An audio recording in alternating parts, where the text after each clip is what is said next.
র্যাশনালটা কী কারণে? ধর্ম তো তাদেরকে পারমিট করে না। তারা কি ধর্মের বাহক? অসম্ভব। ইসলামে কি বলে?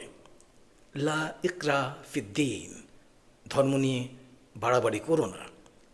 এছাড়া আমাদের প্রফেট হযরত মুহাম্মদ মুস্তাফা সাল্লাল্লাহু আলাইহি ওয়াসাল্লামকে তার কাছে যখন কাফেররা এসেছিলেন, মানে তারা তর্ক করছেন ধর্ম নিয়ে, তখন তিনি বলেছিলেন, দেখো লাকুম দীনুকুম ওয়ালিয়া দিন, অর্থাৎ তোমাদের ধর্ম তোমাদের কাছে, আমার ধর্ম আমার কাছে।